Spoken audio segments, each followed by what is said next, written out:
excellent new founding figure list. Claire is an author and the co-founder of an organization called Remember Liss, whose mission it is to educate the community about the extraordinary life and times of an enslaved Black woman from New York named Elizabeth or Liss. Her bold and daring struggle for freedom introduces a new way of understanding the American founding through the eyes of a woman of color. It's a very unique story that I've been honored to get to hear, and every time I hear Claire speak, she always has a little bit more, and she always learns more. So thank you for being here. Thank you so much.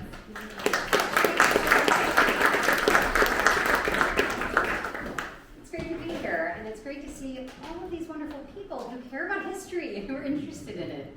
I'm a little obsessed. I've been working on understanding Liss's life. This year makes 20 years. So it was in 2005 when I first discovered some of the primary documents that I'll be showing you later on.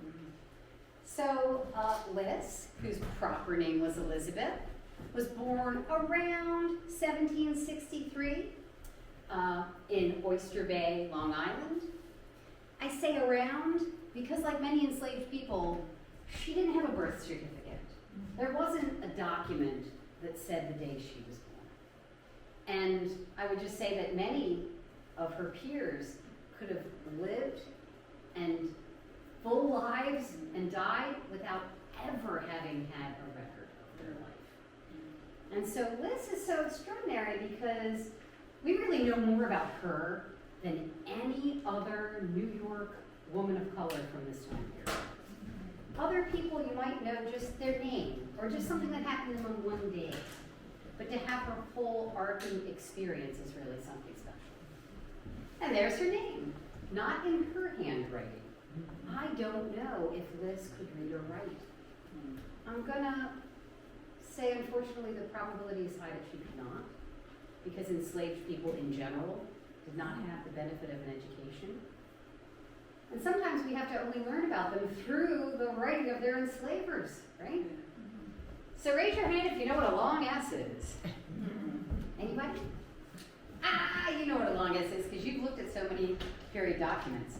During this time period, if the letter S appeared in the middle of a word, it would be expressed with a character that to our eye looks a lot like an S, like a cursive F. And that was in typescript and in handwriting too. So this actually does say Liss. And there's her proper name, Elizabeth. Her mother had an amazing, unusual name that is a gift to researchers.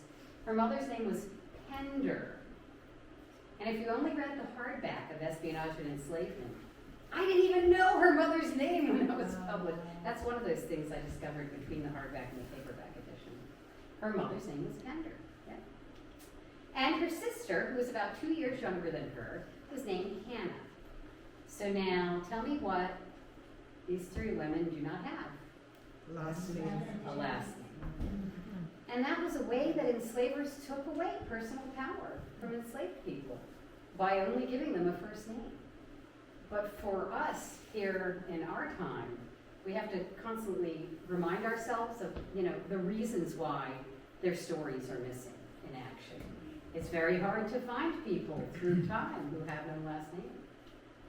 Now her father may have had a big part of her life.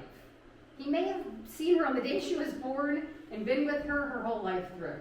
Or he could have been separated from her and not have known her at all. I don't even know his first name. But again, there are reasons for that.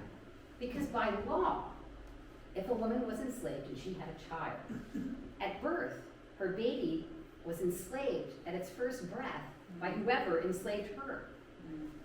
So that baby had a father. Let's say the father is enslaved by this person over here. This person has no ownership of that child. Only the mother's enslaved her. And so because of that, a lot of times fathers are left out of the records entirely. So if you find a record that talks about fatherhood having to do with slavery, it's a precious record. You should really view it as something extraordinary. Now, again, because she had no last name, I can't find her living descendants. But do they exist? Most certainly. Most certainly. And in fact, on my board of directors, there's a wonderful man named Tony Townsend from Oyster Bay. I don't know, do you know Tony Townsend of Oyster Bay? He was a Vietnam vet. He's a black man. And him and all of his relatives can trace their Townsend last name to African Americans living in Oyster Bay back to the time of slavery. So we don't know if Liss would have, if she ever would have taken the last name, if it would have been the name of her enslavers. But we can't assume that. Right? So I kind of got ahead of the story here. The people who enslaved her were named Townsend, the white family. And actually, she wasn't just enslaved at one household. This is something you won't know if you only read the hardback too. She was co-enslaved by two brothers of this family. And amazingly, both of their houses are still standing. So this house, which is now called Raynham Hall Museum in Oyster Bay down in the village, that's the home of Samuel Townsend. He's the one we'll talk about the most. But I found in my research that his brother, Dr. James Townsend, who lived in the house when it was just this house, it's now called Malcolm House in Jericho by the Milleridge Inn. He also owned half of Liss and half of her sister Hannah. So this would happen, and if you look at enough old estate records from this time period on Long Island, you will sometimes see this. But this family especially did this. They would take their most valuable possession, enslaved black people, and in their wills, split them up between multiple heirs. Samuel and James's father took one man named Will and split him up 4 ways. He had 4 sons. Their great-grandfather took a woman named Sarah, and under certain conditions, she'd be split up 7 ways. So this created barriers to freedom that we'll talk about later. So let's just get our heads around the state of slavery in New York. You know, a lot of times when we were growing up in school, slavery was something that happened in the South. Slavery was attached to the Civil War era. But here's our 13 colonies. How many of the 13 had legal slavery? All of them. When Liss was growing up, what about Canada? Legal slavery. So, if you escape up here in New York from slavery, where are you going to go? Legal slavery in Canada. Don't go there. Any other ideas where you might go? Okay, sure. Let's live in the wilderness. The Quakers? The Quakers also enslaved people. There was one group that you could get help from. Native Americans, yes. Native Americans were also being enslaved by white people, so they really knew what it was like. And if you joined their community, you didn't just have to stay for the weekend and then leave. You could be a full member. That's why some of the tribal groups out on the island have people with African American features. So you can see from this red bar, in the northern colonies, New York had the most slavery, more than all of New England combined. And in 1770, more than Georgia. We can also get a handle on what it was like to be enslaved in New York by looking at laws that were passed. So way before Liss was born, there was a New York law passed that every town had to have a town-paid, town-appointed slave whipper, also called Negro whipper. So a person paid by the town, under this law, 3 shillings per whipping. Every town that existed on Long Island and throughout New York had a whipping post that would be in a central location, because it wasn't just about punishing one person, it was about creating an atmosphere of fear amongst all enslaved people. Now, Oyster Bay has this right in their town record books. So you could look in your town record books, or whatever the town was called here in that era. So you're the historians of this area. What would this area have been called in Liss's time? It wasn't called Babylon, right? What was it called?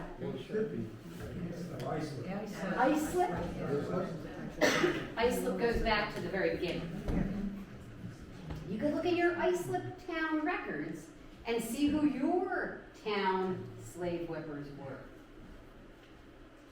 You could also look in runaway slave ads, so people trying to self-emancipate. And when they would do this, rewards would be offered to recapture them and return them to their white enslavers. So I just show you this one because it's mentioning Oyster Bay, but what a story. I feel like this could be a movie in and of itself. A man named Isaac who gave himself the last name Johnston, but his enslaver is not recognizing that. He calls himself Isaac Johnston. It says he's been in Oyster Bay about a year and has passed himself as free. So he has just been telling people he is self-emancipating. He's like, I am a free person, my name is Isaac Johnston. But here's his description of him. He says he's very ragged. His coat is light and patched with different colors. Why is Isaac wearing such a ragged coat? What do you think? No fast fashion back then? Why doesn't Isaac change clothes? He doesn't have any other clothes. And where did he get the clothes that he is wearing that are so ragged? He emancipated those too. His enslaver gave him worn out clothes. White families would give enslaved black people clothes that were completely worn out, that they would have to get other pieces of clothes to patch them, to just hold them together. It says he may be in Cold Spring Harbor, or maybe he's gotten on a boat and crossed Long Island Sound to Norwalk, Connecticut. You could also look at ads that are selling enslaved people, right in the newspaper back then. And in fact, this man, Jacob Townsend Jr., is another brother of Samuel and Dr. James Townsend. Their brother Jacob, like Samuel, was a merchant. He had a store in Manhattan, just like Samuel's son Robert did. And he's selling a few healthy young Negro slaves very cheap. Why so cheap? They were probably born on his property in Oyster Bay. When kids were 9, 10, 11, 12 years old, they were old enough to be sold away. And when that happened, their parents would completely lose track of them. There was no way for them to get in contact with their own children or know where they were. And I just point out this ad because this word wench is important for historians to understand. You could see an ad that would never say the word slave. But if it says the word wench, that is code at this time for young, attractive, enslaved black women. Now the Townsends, the White Townsend family, were having a completely different experience. They were wealthy. This isn't them. They didn't get their portrait painted, but it's a wealthy family like them. Samuel Townsend's wife, Sarah, gave birth to many children. 8 of them survived childhood. And we're really going to focus on this guy, Robert, because he's the one that is remembered today. Now, Samuel Townsend made his money as a merchant, and he had built a fleet. Whoops. Uh-oh. It's me. It's all right. I'll go back. He had built a fleet of ships in Oyster Bay. So Oyster Bay actually was a place where ships were built at one time. And each one of these ships was really its own business. So each ship had a captain. They were going here, there, and everywhere. So here, this one's going to London, to Jamaica, to South Carolina. And I was able to find in my research logbooks of the different voyages. So I could actually see where they were going. A lot in the Caribbean and the West Indies, what's now Belize, up and down the eastern seaboard, and then over to Europe. They weren't going to the coast of Africa. His ships weren't slave ships, per se, but I did find that the wife's brother did do that. Sarah's brother, Captain Robert Stoddard of Rhode Island, had a fleet of specific slave ships.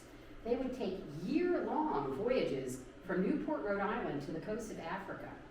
And if you were captured early on, you were spending months in this little tiny area here.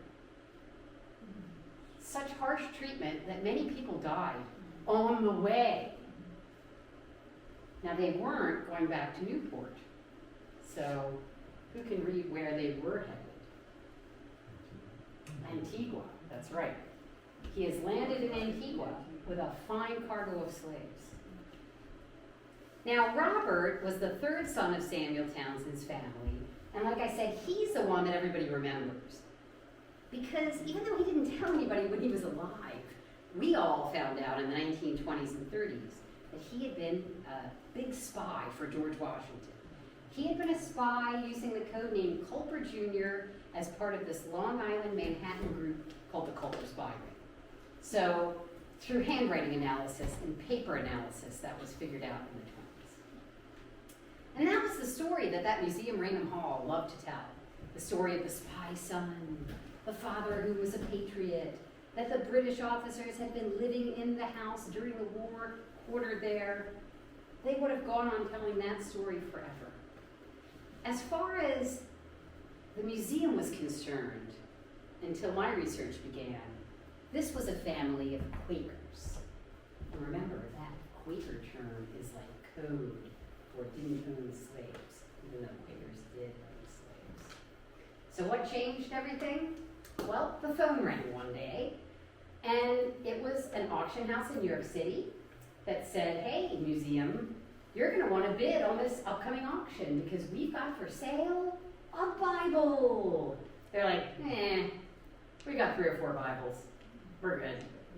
Like, no, you don't have a Bible like this one. This one's really going to go for a lot. And they ended up getting it for $10,000.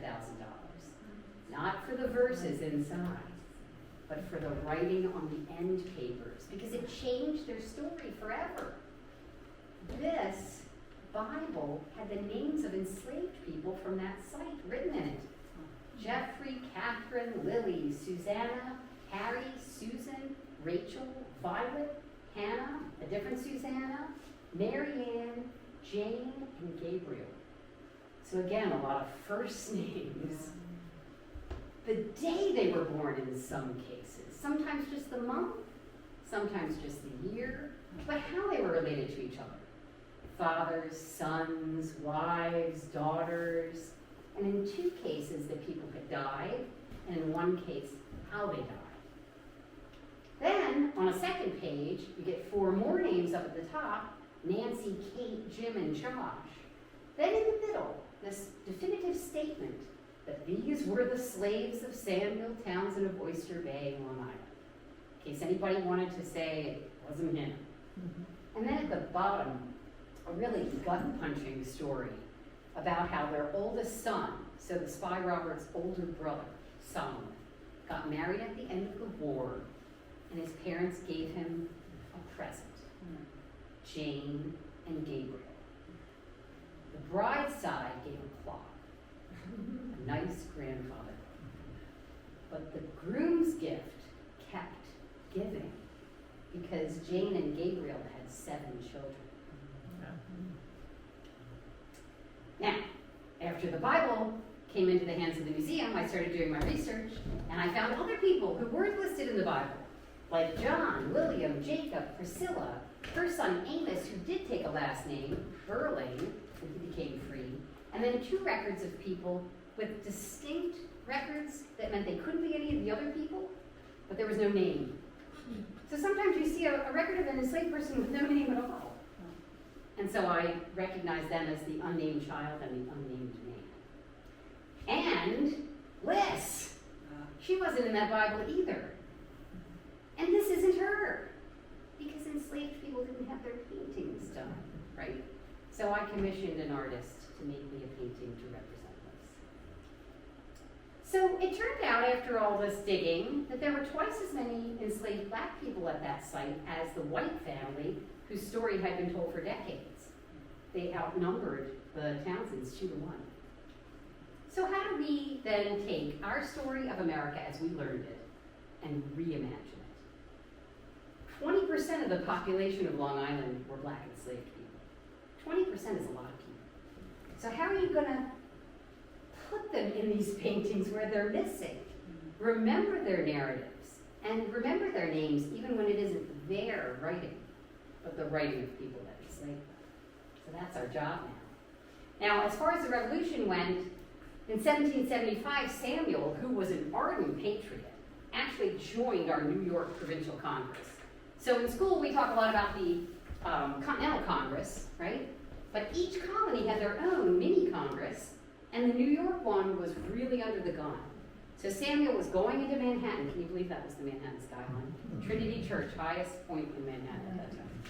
Now you know the Freedom Tower's right next to it. But they were going in there for weeks in 75, day after day, trying to answer the question, what are we going to do when the British attack us?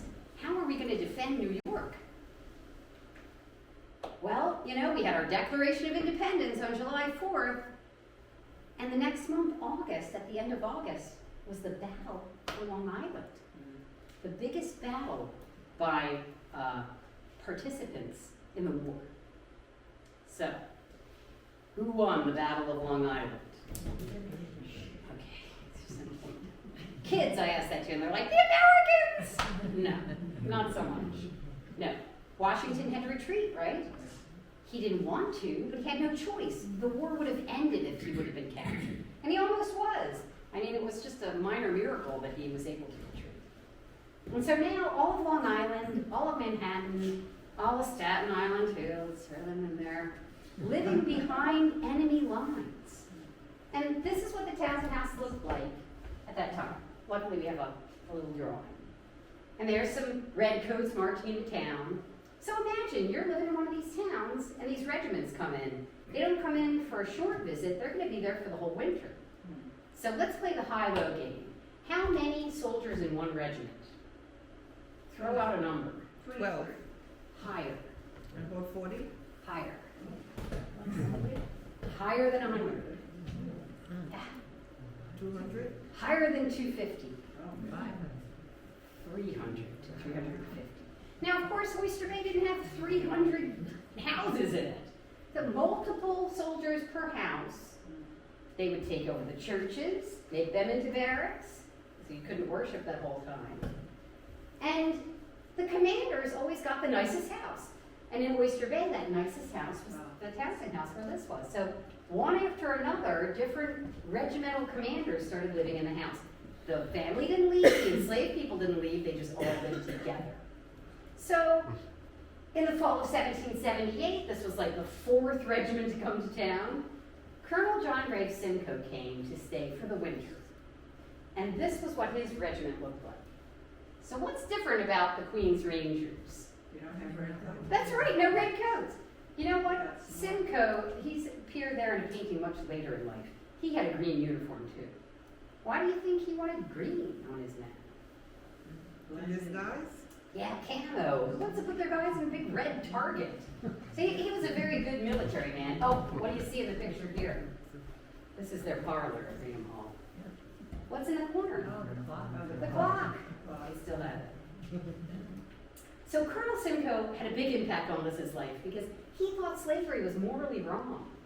He had been raised in England where it was legal. He was fighting in the 13 colonies where it was legal. After the war, he founded Toronto in Canada. And he ended legal slavery in Canada. That guy. In the 1790s. They still have Simcoe Day up there. Did anybody see the show Turn? They made him into the villain. Horrible, horrible writing, terrible research. He was nothing like that. It's just infuriating what they did to Simcoe in that show. He actually wanted to raise a regiment of self-emancipated black men and lead them into battle, command them as a regiment, but the British Army wouldn't let him do that. And as I say, he passed the first anti-slavery laws in Canada. Now, who knows who this handsome gentleman is? Call it out. Somebody was mentioning his name earlier to me. John Andre, Major John. John Andre and Simcoe were actually very close friends. And they wrote letters to one another all the time during the war. They fought in battles together in New Jersey, in Pennsylvania, in Charleston. And so when Simcoe was staying in this lovely house with these 3 cute teenage girls, Andre wanted to come for a vacay. And so he did. He came in the spring of 1779 for like a 6-week stay. He kept saying he wasn't feeling well and he wanted to keep extending his vacation. His boss, Sir Henry Clinton, was like, yeah, I got your number. Oh wait, let me go back. So he wasn't just a buddy. He wasn't just a friend that came for a vacation. He was the British spy master, John Andre, top spy on the British side. So their son becomes Washington's lead spy in Manhattan. They've got the British spy master staying in their house. Does anybody know? Nobody knows. They don't know. They're just ships passing in the night here. No clue. Now let's think about Liss again. She would have got to know Simcoe very well over 6 months. Of course, it increased her workload, but now she's talking to a man who thought slavery was wrong. I know he would have talked to her in a different way. And she got to know André very well too. In fact, Robert writes about her that her only fault was being too fond of the British officers. Really? Let's break that down. I mean, to me, that means she was a powerful woman. She had charisma and bravery. She wasn't afraid to talk to white enslavers who were high-ranking military officers. You know, like, this is showing just how outgoing she was and how charismatic she was.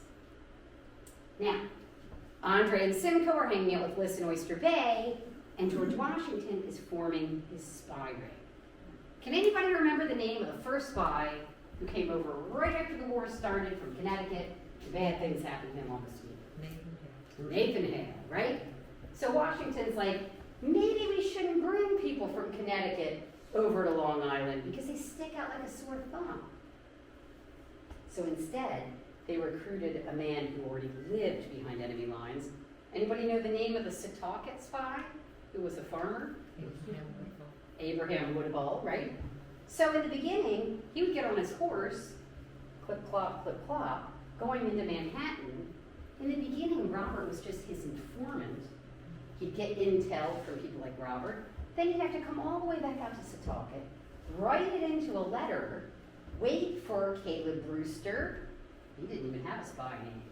He was such a, can I say badass? He would come over in his boat, get the letters, go back over, and then horse riders would quickly try to get it to Washington. But it was a long way around. I mean, this is British headquarters in America. If this is where the intelligence is, how come they just didn't go, think they just didn't think of that? No They bridges. couldn't. Why? No bridges. What? No bridges. No, they could take a little boat. That wasn't what was keeping them from doing it that way. What do you think? They probably was guarding that whole area, so they really couldn't. The British were expecting people to go that way. Yeah. Everybody was stopped. Everybody had every piece of paper on and taken out. And the British were examining you. Every bit of you. They would have got caught immediately if they would have gone that way. The British had no idea we would go all the way up to Setauket. Of course, Washington was very upset, though, because he'd get these letters with great information that was a week to 10 days old.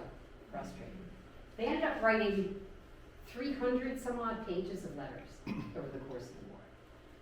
Now, Robert was running a business in Manhattan, selling all kinds of great stuff like Queensware, cheese, candles, copper kettles. I just want to go in the shop. And it was right down in Lower Manhattan in a place called Hanover Square, which is still there. Hanover, named after the Hanovers, the royal family in England.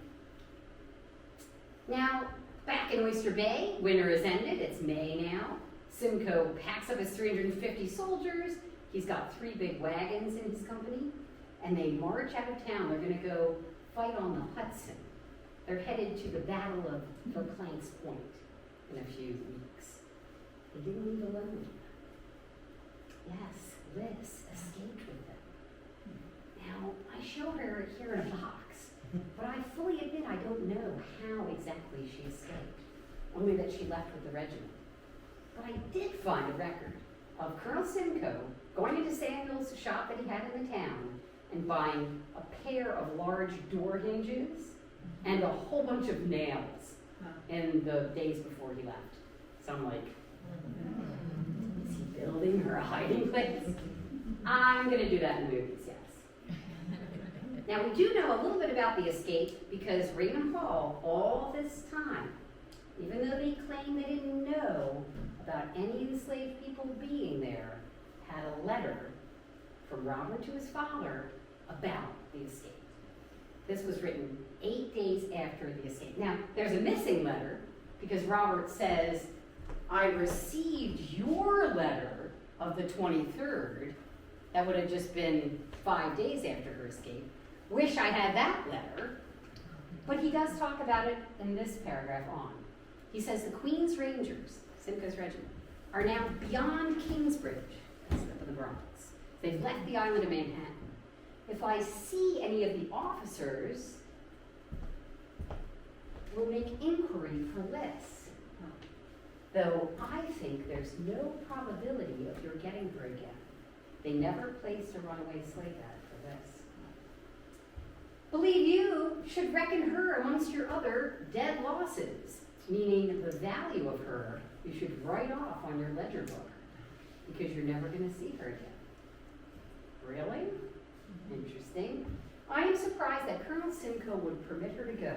He certainly must have known it when they left Oyster Bay. I am, dear sir, your dutiful son, Robert Townsend.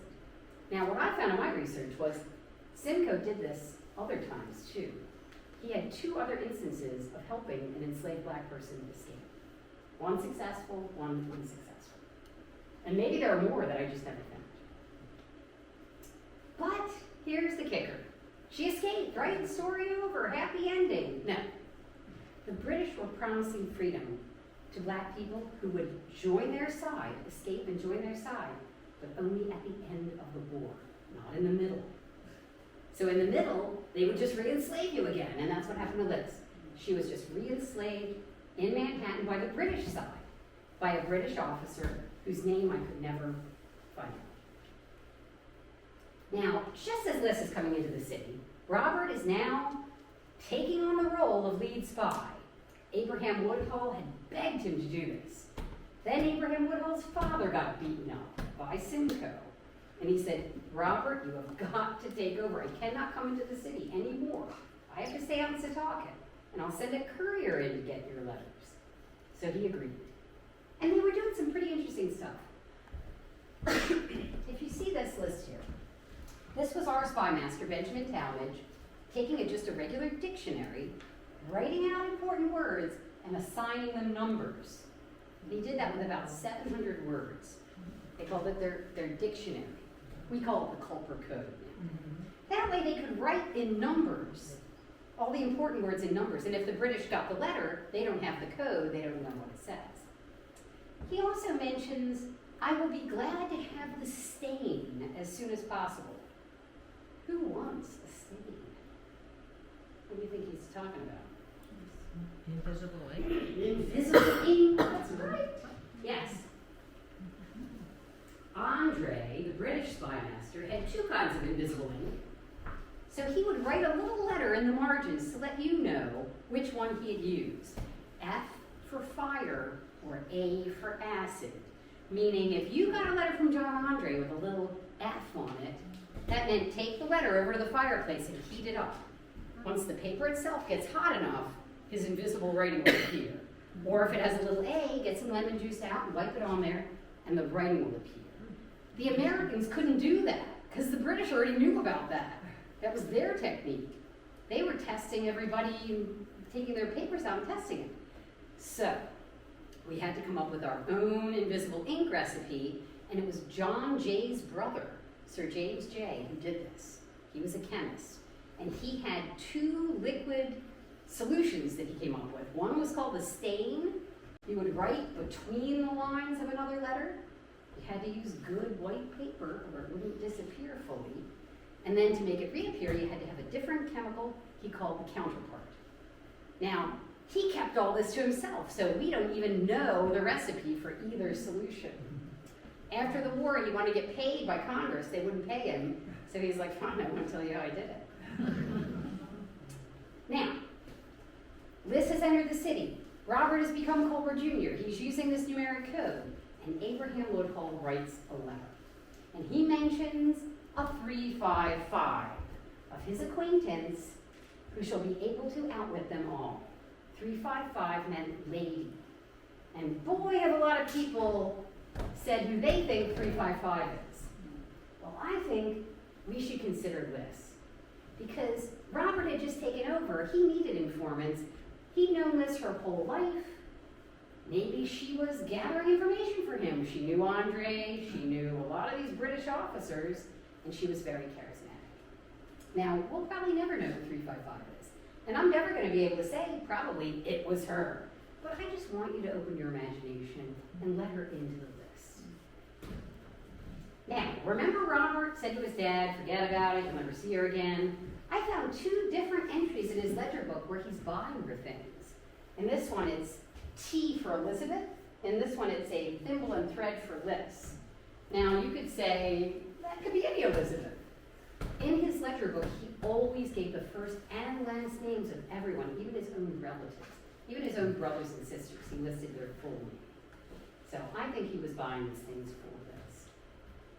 Now, raise your hand if you know about Benedict Arnold. Right? What's the word we think of with Benedict Arnold? Traitor. But what did he actually do that was so traitorous? Where's that? West Point Fort. He became the commander of West Point Fort. He's got this letter writing scheme going on with John André. John André says, you know, we could really use that fort on the British side. If the Brits control West Point, they control the Hudson River. Does anybody know what this little line is here? Any super geeks in the house? The Great Chain! Yes, we chained the Hudson River shots. And it was a Townsend that made that chain. Peter Townsend, a cousin of this same bird. So if Benedict Arnold gives West Point to the Brits, they can take the chain down, control the Hudson, and split the colonies in 2, maybe win the war. So André figures out this number with Sir Henry Clinton. In our money, it would be like $3 million. And Benedict Arnold's like, yeah, let's do it. Now, André wanted his best friend Simcoe to know about this plot because it would be a real feather in the Queen's Ranger's cap to be part of the West Point takeover. But they can't text each other, they can't email each other. So they set up a meeting out in the Hamptons in East Hampton at the home of the gardener, Abraham Gardner's house. And they're talking about the plot that they're going to pay Benedict Arnold's going to give up West Point. And an enslaved black woman who lives in the house walks through the room and overhears the men talking. And then she tells an enslaved black woman who's only there for that day, only there for that meeting. I think the woman who was there at the house was a woman named Zell, who I've seen in records. And I think the woman who was only there for the day could be Liss. She could have come there with André from Manhattan. And she's described as a waitress, meaning enslaved woman, or perhaps mistress to Colonel Simcoe. Now, it had been 1 year since he helped her escape. If she's in the city with André and he says, you know what, you want to go see Simcoe? I'm going to get on a boat and go out there just for the day. Come on, come with me. Would she have given him a hug? Probably. But in any case, whoever these 2 enslaved black women are, they tried to stop Benedict Arnold. They told Mary Gardner what they had overheard. She was the woman of the household. She had a secret meeting already planned with an American captain who was going to sneak into East Hampton to talk to her. But she didn't tell him. She said it was just the foolish talk of these black women. She just passed on sharing the information. And that is why this record was even written. Her nephew, who was 10 years old, living in the house that saw all this happen, he wrote about this in the end papers of this pamphlet. Now, not only was the story of these 2 brave black women completely whitewashed, it was physically stolen. See this book, Sally Townsend, Patriot? That's Robert's little sister, Sally. Why is she in the book? Well, there he is, Morton Pennypacker, the historian who figured out that Robert was Culper Jr. He found this account, and for whatever reason, he just changed it. He said it didn't happen in East Hampton with 2 black women. It happened in Oyster Bay at the Townsend house. And the person who overheard the 2 men talking was Sally. Beautiful teenage Sally. That got written into books and on signs outside the museum. Completely whitewashed the story. And now this book, Treason Stops at Oyster Bay, is being taught in the schools in Oyster Bay in the 4th and 5th grade. Treason did not stop in Oyster Bay. Okay? Luckily, the plot failed. André was caught, not because two black women were listened to, but because he got robbed in the middle of the woods. And the robbers liked his boots, made him take them off, and plans to West Point Fort fell out. Well, when Washington found out what Arnold had done, he was furious, and he condemned André to death by hanging, which was the punishment for spies. But Arnold, of course, got away. He came into Manhattan, switched sides, became a British general, and started rounding up suspected spies, 40 or so, many of whom Robert knew well. So Robert was like running for the hills. He was sure he was going to get caught. He actually left town and went into hiding for 3 months.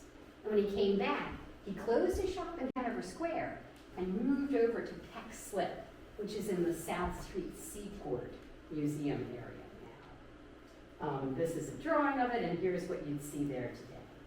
I want to put a statue of Liss right here. Just need a little grant for that, right?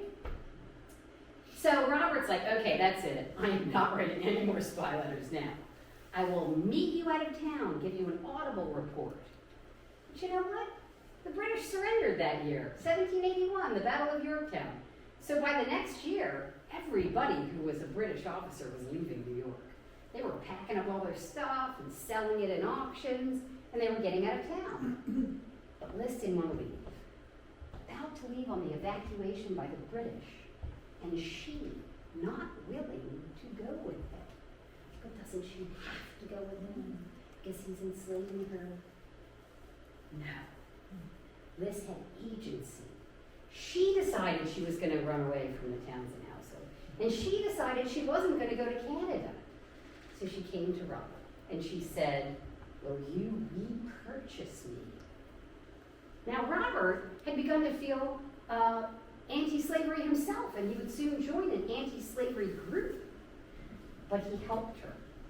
And I think the reason why was more personal than financial. So he wrote his last spy letter, said to Talmadge, thanks, that was great, done being a spy. Liss was 3 months pregnant. So now, can we think about why she wouldn't want to go to Nova Scotia, where it's freezing cold, where she has no one in her life that she knows. She has no money. She has no roof over her head. So that was why she wanted to stay, I think. And she gave birth in February of 1783 to a little boy she named Harry. And later, Harry is described as a mulatto, or mixed race. So who is the white father? I don't know. Now, as I said, Robert didn't own any other enslaved people. He in fact hired a white maid when he repurchased Liss, named Polly Banvard. And at age 6 months, this widow, who was friends with both Liss and Robert, she had just lost her husband, Anne Sharwin, said, you know what, I want to buy Liss and Lee. Just lost my husband, she was a fairly wealthy woman. You know, we'll bring him over to my house, and his little bachelor's quarters was pretty crowded anyway. But Liss was nervous. He was like, well, let's make an agreement between the two of us. If you ever want to leave New York, you have to come tell me, so I can buy Liss and Harry back. If you ever want to sell them to somebody else, sell them back to me. I want to keep them together. And he thought that that was an agreement, right? But life doesn't work that way. Because just 1 year later, she remarried this widower named Alexander Robertson. Alexander Robertson immediately fought with Anne Sharwin about Liss. When I say immediate, I mean their whole marriage ended after 1 month. It says that Liss caused a derangement and separation in their marriage. So what did he do to Liss? I don't know, but it wasn't good. Then he wanted to get back at Anne because of their fight. So he did the thing that would hurt her the most. He sold Liss south to Charleston, South Carolina, and he kept 2-year-old baby Harry in Manhattan. So I know that you're grown-ups and you know how far away Charleston is, but I always like to point it out on a map. It was 760 miles away. And Robert didn't know this had happened at all. He had no idea. He had taken his eye off of Liss. And this is what had happened Now, this is a side story that you can read more about in my book, Espionage and Enslavement. But this Captain Tinker, who captained the ship that took Liss south to Charleston, had a side gig, a pretty brutal one. He would kidnap free black people in Manhattan, trick them into going out onto his ship, like, hey, carry this barrel and I'll pay you. He would knock them unconscious, tie them up, and then sell them into slavery at the auctions in Charleston. So Liss might have been accompanied by kidnapped free black people in the hold of that ship. But she was still enslaved, she was cargo. Now, the same day that that ship, the Lucretia, entered Charleston Harbor back in Manhattan, the New York Manumission Society was forming their first meeting. Robert would join in the second meeting. Anybody know what manumission means? It's not a word we use anymore. It means the freeing of a slave, the legal freeing of a slave.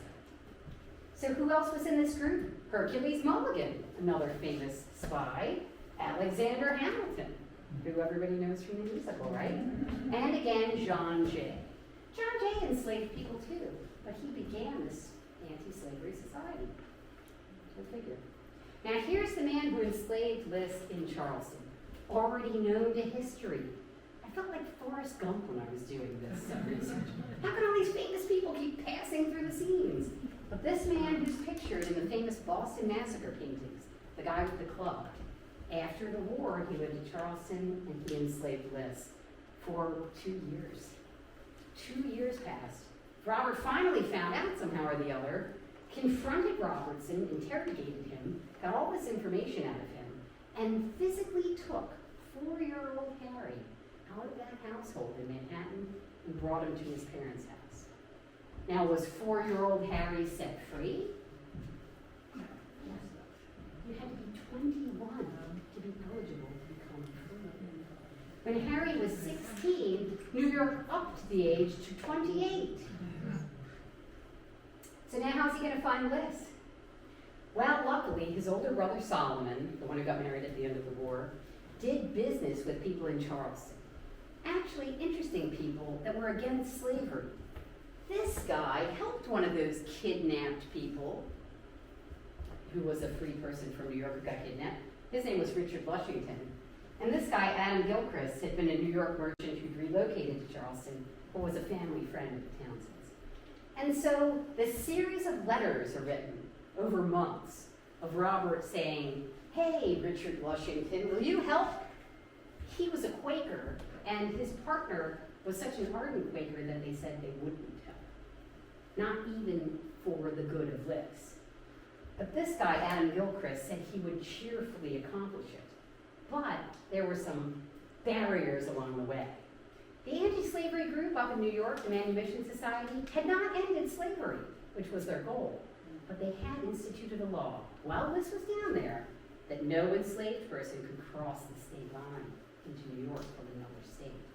So it became illegal for her to return. Luckily, Robert had a ship called the Betsy. Adam Gilchrist had a ship called the Julia. Both these ships made regular trips up and down the coast. I think they just smuggled her back on one of those ships, right into Oyster Bay Harbor with no records. Because I found her, Elizabeth the Black Woman, across from Samuel Townsend, in the 1789 Oyster Bay Baptist Church record. This church is right down the street from Raynham Hall. I actually think that she is the woman called Free Elizabeth in this 1790 census. Does anybody know about the Floyd Jones family? They had an enormous house in what's now Massapequa called Fort Neck House. You really have to dig into the more difficult book, Espionage and Enslavement, to get my argument for why I think she's the woman working at this house. If it was her, this was what the front hall looked like. This house was photographed during the WPA era. Unfortunately, it burned in the 1950s.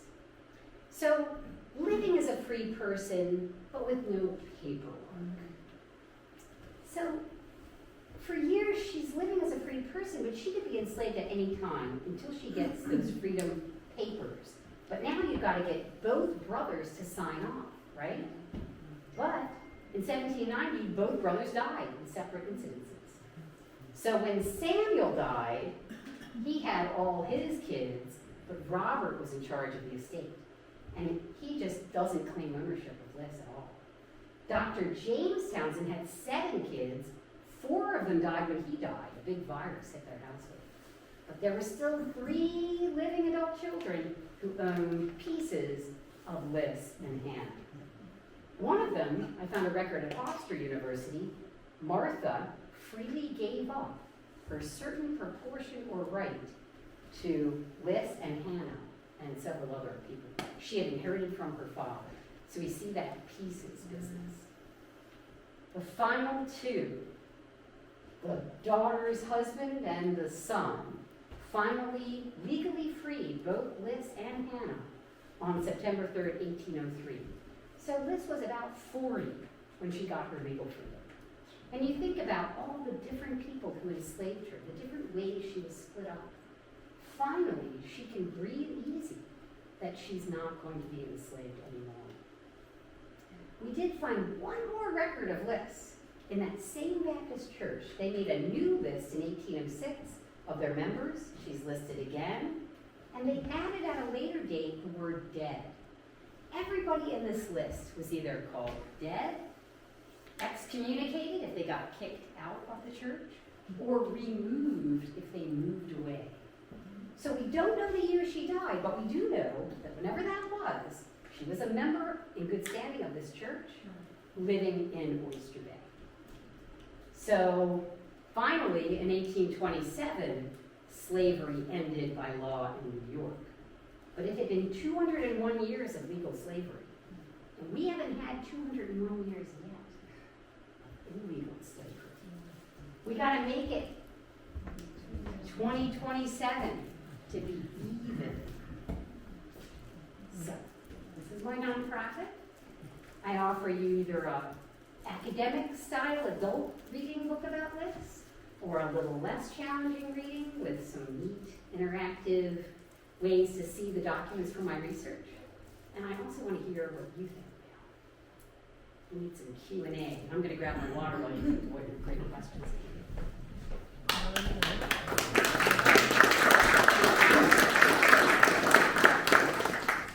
Yeah, 20 years of research, and we have a new founding figure on our hands.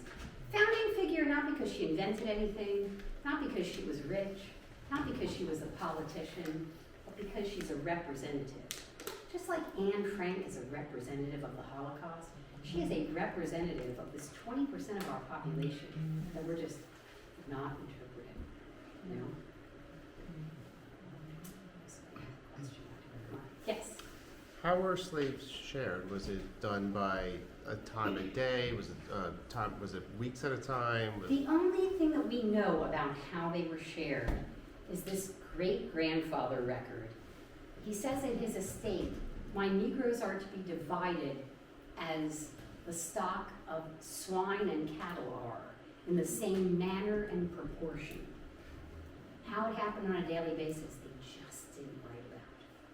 But when I read that, it was like somebody punched me in the stomach. So, yes.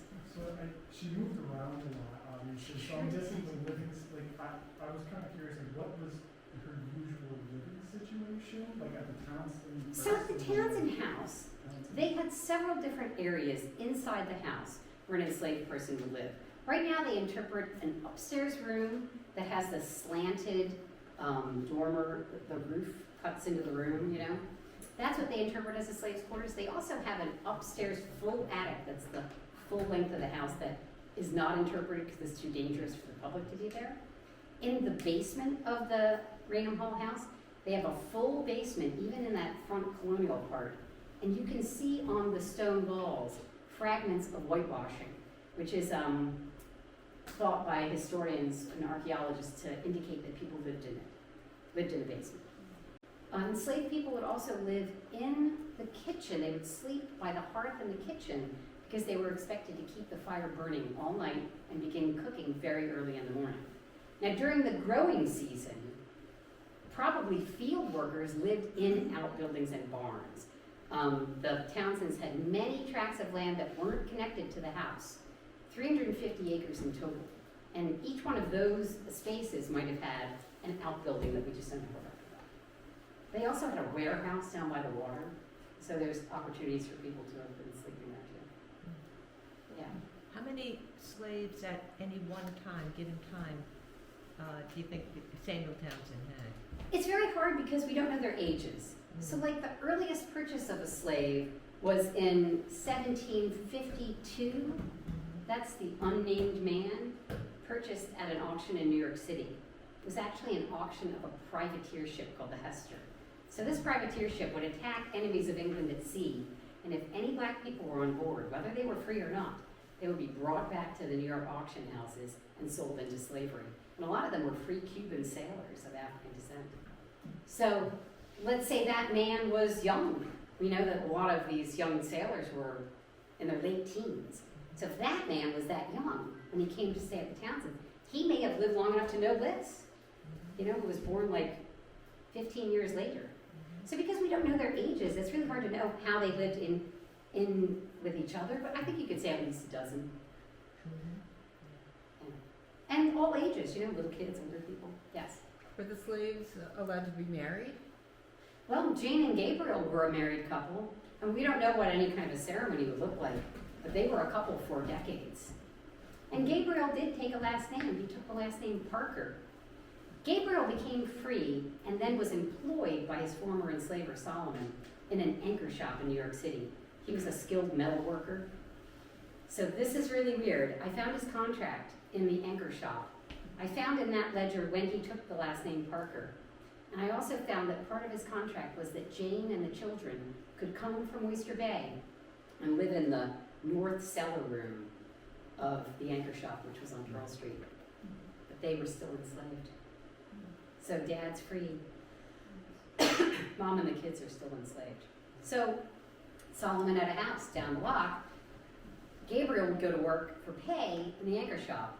The children and Jane would go to his house and work for no pay. Where did the Bible come from? Where did they find that? It was a descendant of the Townsend family, and with most auctions, you don't have to give your name. So I don't actually know which one gave it up. But it had this cover made for it at a later time that said on it that it was the record of slaves. So that family knew. And they let the museum just go on interpreting the white family and saying they were Quakers. Finally, he just wanted to make money, I guess. I don't know. Yeah. Do you think there will be any way to get her story to be told rather than the whitewashed version that was created? Oh yeah. I mean, I was their historian and education director up until going on 4 years now. And so before I left there, they have an education center that was developed just before I left. And there's a whole story of slavery that I interpreted for them. They have the escape letter on display now. And they have some images that they are representing Liss with that are kind of Barbie-ish. They have a QR code Pokemon style VR thing where you on your phone you go into rooms and you see, oh wow, there's Liss talking to me. My problem is, she says, you in that world, eh? No, you don't. Well, it inspired me to start my nonprofit, so it's all good. Yes? Do we know, or what do you think would be the duties of Hannah and her sister? I think that Liss worked in the household. Phoebe, their youngest daughter, was her same age. I think she might have been someone that was a maid for the daughters. That's what makes sense to me. Hannah is listed in the Bible as belonging to Samuel Townsend. When Liss was coming back from Charleston, Hannah was offered her freedom, and it says she declined taking it. But she was 8 months pregnant. 8.5 months pregnant. As soon as Liss returned from Charleston, she gave birth to her little daughter, Violet. So again, I mean, you have to have some empathy for people that might have been all alone, And Violet ended up passing away at age 8. So we don't know if Violet had health concerns that were ongoing or whether something tragic happened to her at age 8. But Hannah did end up having a son named John, And he was freed on the same day as Hannah and Liss, even though he was only 6 months old, through this weird legal loophole that I think Robert may have found for them. You have to read about that in the book. It's just a terrible New York law that ended in 1804. But managed to Back to the question somebody had about the sharing and how did that really work in real life. if only you know, they said that. I wonder if there was some kind of rent agreement where the one whose house person actually stayed, but that you've never seen any entries in any No. ledgers. Not specifically speaking to that. Okay. But this legal loophole I was talking about, just to tell you about some of the strange records you can find. New York came up with this law in 1799. The reason for the law was to get the votes. They wanted to pass the gradual emancipation law. That was passed in 1799. This law says we're going to end slavery in 28 years. Right? But they still had to get enough votes to get that passed. So they had to make an offer to enslavers, a little something. And so this law was called the Child Abandonment Law. If an enslaved woman had a baby under the age of 1, if you claimed this baby was abandoned into your care, the child didn't actually live with its mother, it was just on paper, you would get a kickback from New York. New York would give you a little bit of money for claiming the child was abandoned. So it was a kickback scheme to get enslavers to vote for the gradual emancipation law. But it was too popular. So popular that it had to end in 1804 because they couldn't pay for it anymore. So they repealed it. But it created these creepy laws saying, I hereby abandon the baby of my slave, Jane, named Frank, age 6 months. But because of that weird law, they were able to free baby John, Harry's baby. Hannah's baby on the same day that she was free. So she got to have her baby. It was the only instance of that I ever saw. I've never seen another instance of a baby being freed like that. But I think that Robert, being in the Manumission Society, he thought about these laws, how he could wrangle them. Because he tried to wrangle Harry his freedom at age 24. Harry was supposed to not be eligible until he was 28. He sold him to this man in Oyster Bay Cove and said, remember the Weeks family, Jonathan Weeks, I sell you Harry for 137 pounds, but if you do not free him on his birthday, which is exactly this many years and days when he turns 24, you will owe me, Robert Townsend, $1,000. I don't see Robert getting the $1,000. I also don't see Harry becoming free. But the manumission records are very spread to the 4 winds. So I hope he got free. Yeah. First of all, thank you for sharing this with us.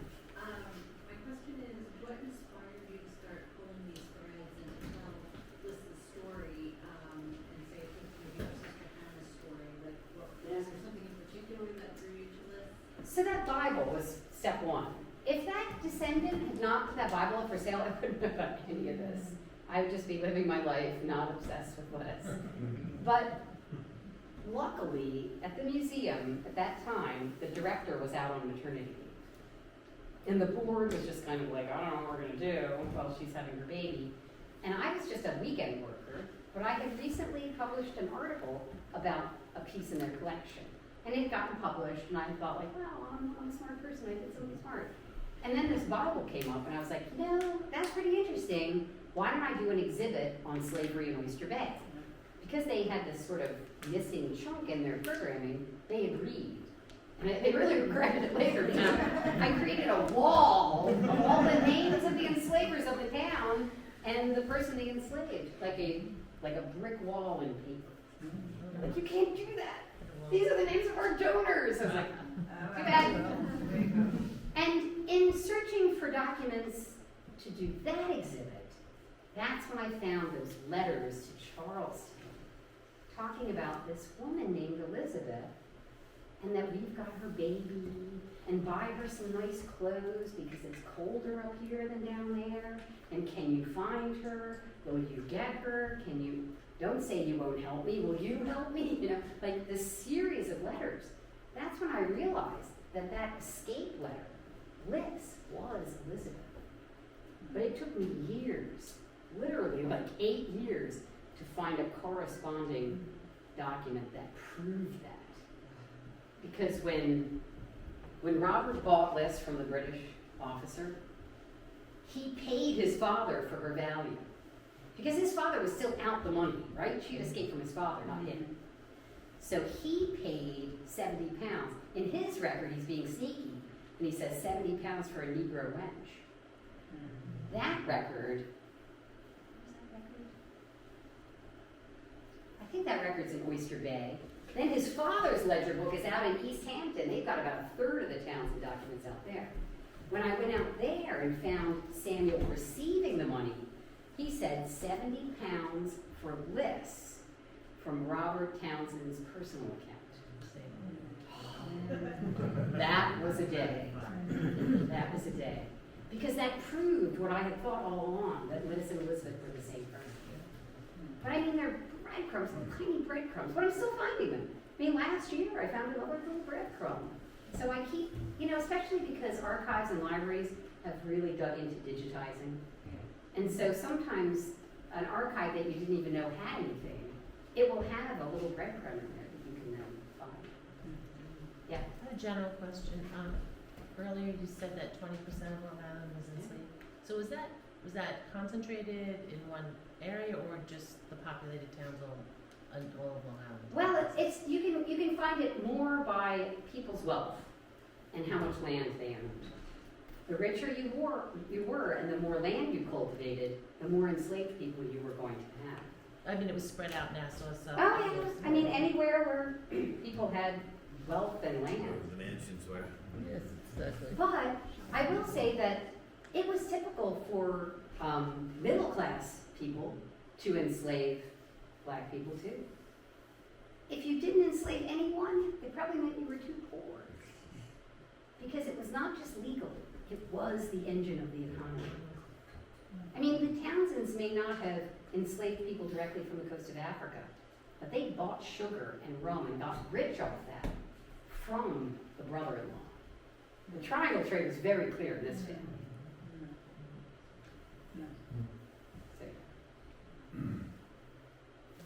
So, yeah. When's the movie come out? I need 3 seasons. This cannot be told in 1 season. I figure season 1 will end with her escape.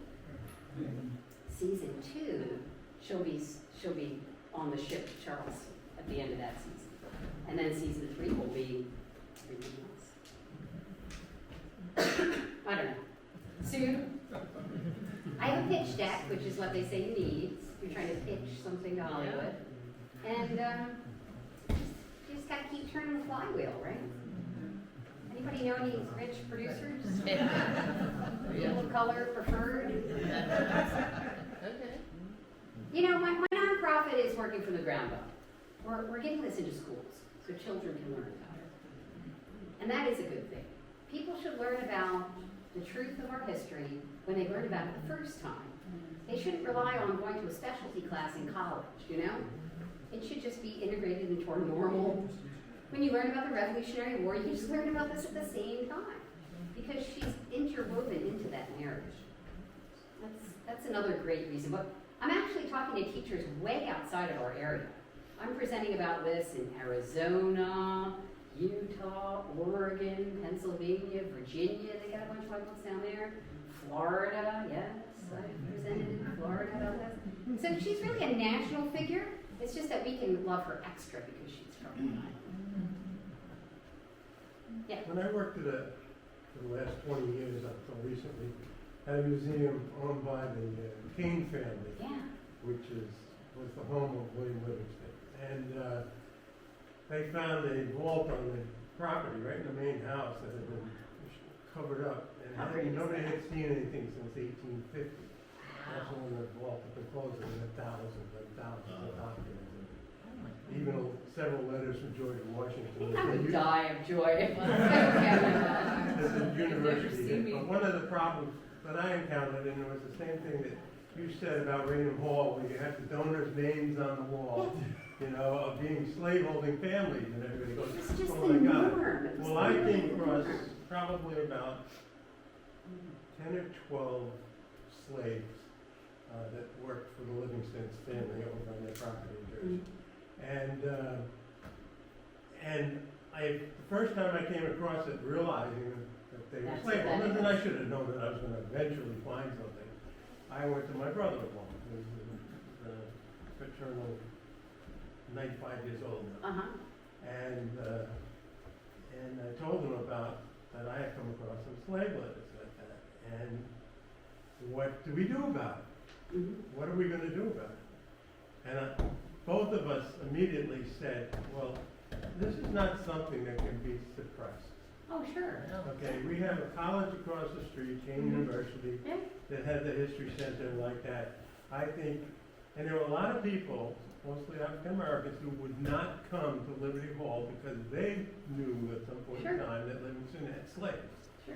And so it was a matter of, a toss-up between should we hide this stuff or should we reveal this I stuff? hope you didn't vote to hide And it. we went ahead with, the sensible thing to do is to reveal everything. And we turned it all over to the university so Mhm. that they could carry the ball. They had the Mhm. staff. Yeah. But we had a lot, and I And do they often interpret wonder it in whether the or house not. now, though? Pardon me? Do they have interpretations of those lives in the house now? When They're visitors come? working on that. They're working They're on working that. it hard. Well, I'm not involved. Oh, all right. I kind of left that behind about 2 years ago. But they still have, the university has their staff, and they have quite a staff now, Mhm. and the museum has a staff. Mm-hmm. But we when we find stuff that has to do with the slavery portion of it, we know that King University is carrying the ball on trying to dig into what. Yeah, this is I mean, all but I think that when just the everyday person comes to a site like that, you should really try to interpret as fully as you can, keeping in mind that, like in the Townsend house, they outnumbered the white family. Mhm.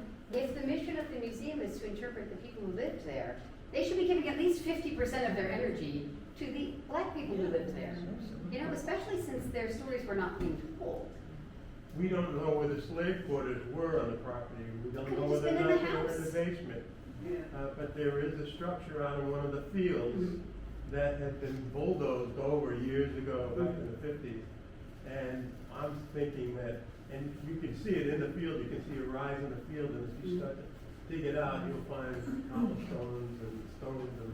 I would just say that when an enslaved person worked directly for the family, it was a lot more sensible to have them inside the house. Yeah.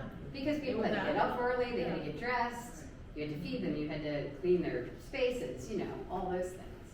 But of course, they probably had land, so they may have had field workers, that could have been two different kinds of people. I found records that Robert kept when he was in charge of his father's estate, where people who had been enslaved by the family are now free, like Gabriel, working in the field for pay. But when the harvest came in, he had to job out. So he would go to enslavers and bring enslaved people into the field. So now you've got Gabriel getting paid at the end of the day, then you've got Smith's Isaac. Smith's getting paid, not Isaac. So what's that job like? Bringing in the harvest. But that's that kind of friction that you see in these documents. So we work at Sag Coast Manor. Okay. It was originally 1,200 acres, it's 10 now. Yeah. 1,200, went all the way up to the, Build and stay. right, Wow. right, Really? yeah. When Up you're to on where? Sag Coast Park Upstate. with it. And what do you think That they was were all- cultivating there? What were they cultivating? What were they growing on their land? Oh, they had a lot. They had a nursery, they had a dairy farm, they had all sorts of crops. Mhm. And the way they did it on the South Shore, it's very skinny. Mhm. 8 miles, 8.5 miles long, but only 1 mile wide on Montauk Highway. That's because of the taxes, the Dutch tax on frontage, Okay, not on yeah, total. right. Right, so everybody would buy their Figured out how to plots do like that. because it didn't matter if you were 500 feet or 8 miles, it's the same tax. Wow. So, That's why they didn't have any closets, the too. question I have is, because now we are doing more work in, I personally want to try to somehow tell the story Uh-huh. of the enslaved people from a history that with these society that really didn't want to recognize that at the time, because that's what was done in the past, you didn't recognize it. But we work with the town, we have the records, we know the names of a lot of the slaves. You have manumission records and that sort of thing? We have some, we have a few, but we have wills that show that Abraham, Jonathan willed so many, and we have names, again, no last names, you're right. But I guess what we're struggling is when we go to Raynard Hall, when we go to other places, and they have acknowledgments. Do you work with the Black community on which is the best way to present this? Well, when we were doing our interpretation in the Education Center, we did have some people of color who were on the board who were brought in as sort of like consultants, as like, how do you feel about the way we're interpreting this? I think that is important. Oh, yeah. But I think what's really important from the point of view of whoever is going through these records is to be studious about it. You need to have a record that you can now give to another person, like Excel spreadsheets, right? You really need to keep track, because once you get everyone's names entered and who enslaved them at a certain point in time, you can begin to say, like, this one person I can say 4 things about. I've got 5 records of this person. We're just starting that. And you're starting that. So now you can create identity cards for them. So when a classroom of kids comes to your space, you could say, choose one of these identity cards. Here's someone you're going to remember. You're going to remember Mary. And what are the 4 things we can say about Mary? Mary did this, she did that, she was born then, she was sold at this time. You know, so that you can take your little breadcrumbs and start forming them into memorable stories. We just found a record from Boston, the Eagle, the Brooklyn Eagle, going through old papers, that there were actually over 100 Negro slaves buried on the property. But on the property could have been 1,200 acres at that time. So And mostly enslaved people's graves were marked by rough field stones with no name or date on them.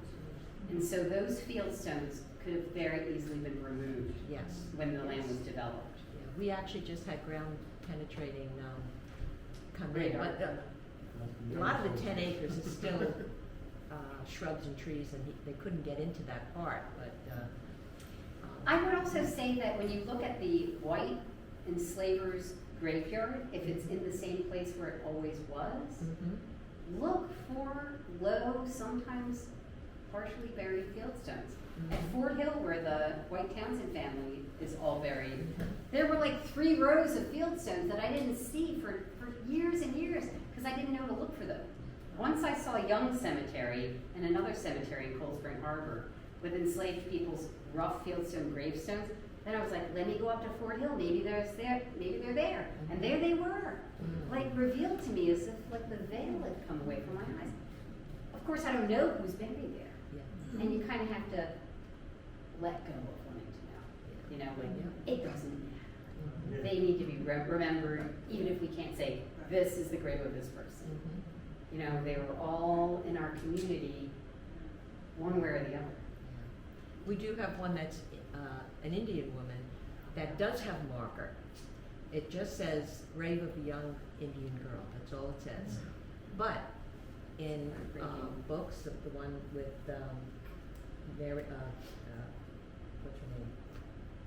Sarah Gardner writing. Oh, the Gardners. The Gardners, yes, Gardner Townsend family. Abraham, yes, we know. They're all interrelated with So the Townsends. you might have a record of Zell. I know, I know. There's some. We should be talking later. Anyway, but what was I going on? So we found a little extra that that she was a slave, because that's how it was referred to by one of the descendants of the Gardners and Townsends that would have been the enslavers. Yeah. And then when we had the ground penetrating, everybody said, Robert David Lyon Gardner was such a fanciful type of guy who would just love to tell stories, and you never know what was true and what was not true, if anybody was known about him. Well, it was John Lyon Gardner who wrote that account of the two women. That was a John Lyon Gardner. Okay, yeah. He was in the house when he was 10. Yes. So, we thought that, oh, he just probably put that little marker up there and he's probably nobody, just for the story that he could tell. But we had the ground penetrating come in and they said, yeah, there is there's something that's the shape of a body that's down there. So, and that's another challenge. Indian, we know that.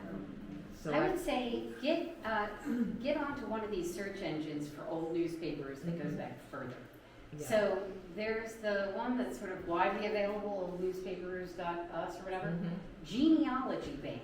It costs money to belong to it, but it goes all the way back to like the 1720s.